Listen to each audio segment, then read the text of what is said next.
في البدء كان الكلمة والكلمة كان عند الله وكان الكلمة الله.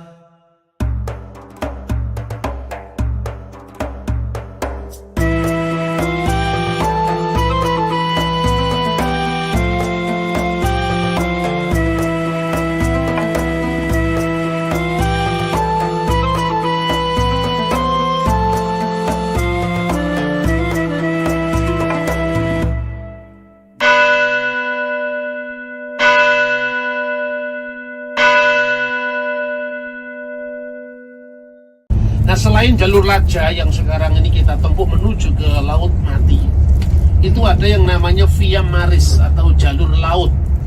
Disitulah jalur perjalanan melalui Laut Mediterranean, Laut Tengah. Jadi itu disebut dalam Alkitab sebagai Derek Hayam, jalan ke laut.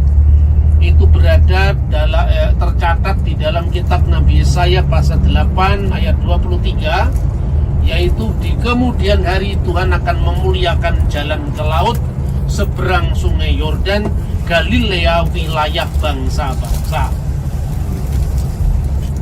Jalur laut itu yang disebut di dalam bahasa Latin dengan Via Maris, ya. Maka dikatakan Derek Hayam, jalur ke laut atau jalan ke laut, Kafir Hayarden, seberang sungai Yordan, Gelil Hagoyim, Galilea wilayah bangsa-bangsa. Nah, Bapak Ibu, itulah pentingnya kita memahami setting sejarah sebelum kelahiran Tuhan Yesus dan bagaimana nanti setelah zamannya Tuhan Yesus dan masuk di zamannya para rasul. Kemudian sekarang ini kita melihat secara politik modern, ya, adalah satu hal yang sangat luar biasa. Bangsa yang sudah 2000 tahun terpencar-pencar di seluruh dunia kembali ke tanah suci Israel ini, dan tahun 1948 baru ada lagi negara yang namanya Israel, negara modern. Orang sering bertanya, apakah negara ini ada hubungannya dengan Israel dalam Alkitab atau tidak? Tentu ya ada hubungannya. Sekalipun hubungan itu tentu tidak mudah untuk dijelaskan karena panjangnya kronologi sejarah, ya. Sampai hari ini tempat ini menjadi tempat yang barangkali menjadi tungku api dari seluruh konflik di seluruh dunia ini, yaitu tempatnya di tempat kecil negara Israel. Kenapa tadi kita masuk pemeriksaan sangat ketat, ya, karena ini negara kecil berada di tengah-tengah banyak negara dan musuhnya banyak. Karena itu kita bersyukur bahwa kita memasuki kota ini, memasuki tanah ini dengan cukup lancar, sekalipun tadi ada pergantian shift sehingga harus menunggu beberapa saat lamanya, tapi tidak ada masalah apapun. Dulu sering ada masalah itu, saya pernah juga ditahan karena baru seminggu meninggalkan Israel, datang lagi ke sini. Negara ini, saudara-saudara, sekarang ini tanah ini ada dua negara sebetulnya, negara Israel modern dan Palestina. Tapi yang namanya Palestina itu sebetulnya belum penuh jadi negara karena tidak punya tentara, dia hanya polisi keamanan saja. Dan negara Palestina itu ada di tengah-tengah, dikepung oleh negara Israel. Kasihan mereka. Tapi bagaimana sejarah panjangnya dua negara itu? Yang pertama begini, kalau kita selalu melakukan klaim secara teologis, maka ini tidak pernah bisa selesai. Karena apa? Pertama begini, ya Bapak Ibu, yang disebut negara Israel itu bukan ada mendadak tahun abad 20, tidak. Bangsa Israel merasa bahwa Yerusalem itu adalah tempat yang sangat penting dalam kehidupan keagamaannya. Karena apa? Bukan hanya Alkitab yang menceritakan itu. Kalau Alkitab itu kan sekedar orang Kristen yang percaya itu, orang Yahudi yang percaya itu. Orang Hindu kan tidak percaya, orang Buddha tidak percaya. Begitu juga kalau orang Muslim mengklaim Yerusalem Timur adalah tanah wakaf untuk umat Islam, ada kelompok seperti Hamas. Seperti itu, maka yang percaya Quran hanya orang Islam, Kristennya nggak percaya, Yahudinya nggak percaya. Kalau Yahudi sama Kristen mendingan karena dua agama satu kitab, yaitu perjanjian lama. Maka harus ada solusi internasional dan juga ada data sejarah yang netral. Faktanya bahwa selain catatan Alkitab, eksistensi negara Israel dan umat Israel itu ada dalam catatan sejarah dunia. Prasasti yang tertua yang menyebut tentang adanya negara Israel itu adalah prasasti Fir'aun Mener Ptah yang berasal dari tahun 1250 sebelum Masehi. Prasasti ini Bapak Ibu bisa saksikan di Museum Nasional Mesir. Kalau Anda ke Mesir, ziarahnya lebih panjang, kita bisa lihat, atau khusus Anda ke Mesir masuk ke museum seharian di situ. Di situ ada namanya prasasti Fir'aun Mener Ptah. Itu setelah zaman Musa, yaitu pada zaman Nabi Yosua.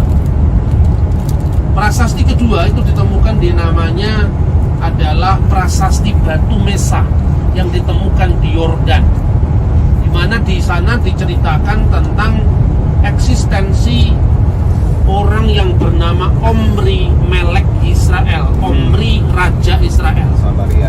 Itu Raja Israel tentu yang berpusat di Israel Utara Samaria pasca perpecahan kerajaan Israel dari zaman Salomo. Kemudian negara terbelah menjadi dua, yaitu negara Israel yang pusatnya di Samaria wilayahnya, dan kemudian negara Yehuda atau selatan yang pusatnya di Yerusalem. Nah, sejak saat itu negara ini jatuh ke tangan bangsa-bangsa. Pada zaman dinasti Makabe, Makabe itu sebetulnya pahlawan Israel. Nah, ini kebetulan kita datang di bulan Desember, musim dingin. Perayaan Natal ini tidak berbeda jauh harinya dengan perayaan Hanukkah. Perayaan Hanukkah itu ditandai dengan hari raya terang, maka di mana-mana nanti akan ada cahaya-cahaya terang di seluruh kota ini karena memperingati peristiwa Makabe. Peristiwa Makabe itu dicatat dalam kitab Talmud dan dicatat dalam buku yang namanya Deuterokanonika, khususnya 1 dan 2 Makabe. Kitab suci itu diterima oleh orang Katolik sebagai kanon, tapi disebut kanon kedua karena gereja Katolik mendasarkan kanonnya pada kanon Yahudi yang ada di diaspora, yaitu di Alexandria, di mana kitab-kitab itu masuk di dalamnya.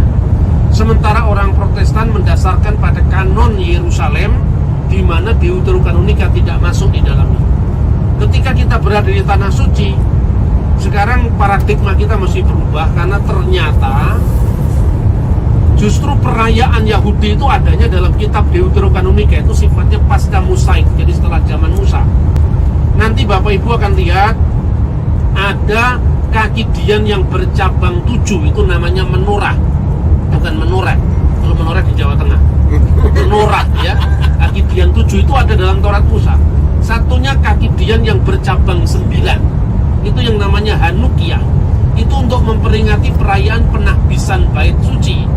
Dan Yesus merayakan Hanukkah itu tercatat di dalam Yohanes pasal 10 ayat 22. Nah, itu pada saat musim dingin. Apa yang dirayakan? Yaitu keluarga Makabe. Makabe itu singkatan bahasa Ibrani Mikamoka Ba'elim Adonai. Siapakah yang seperti engkau di antara para Allah, ya Tuhan? Nah, keluarga Makabe ini memimpin sebuah pemberontakan melawan penjajah dari Yunani namanya Antiochus Epiphanes. Mereka menajiskan bait Allah, memasang patungnya Dewa Zeus, lalu mengorbankan babi yang darahnya dicurahkan untuk kuil Dionysius di atas bait Allah di Yerusalem. Anak-anak orang Yahudi dilarang untuk bersunat, dan itu merupakan sebuah pelecehan yang luar biasa pada orang Yahudi. Akhirnya timbullah pemberontakan Makabe, dan pemberontakan itu sekalipun kecil Bapak Ibu tapi menang. Kemenangan itu kemudian diperingati dengan penahbisan kembali bait Allah. Apa problemnya waktu itu? Minyak zaitun itu hanya bertahan 1 hari 1 malam. Padahal perayaan itu dilakukan selama 8 hari 8 malam. Tetapi karena mujizat Allah, maka perayaan 8 hari 8 malam itu bisa dihidupi dengan minyak zaitun yang sehari. Mereka lalu berefleksi, dari mana sumbernya minyak itu? Dari surga.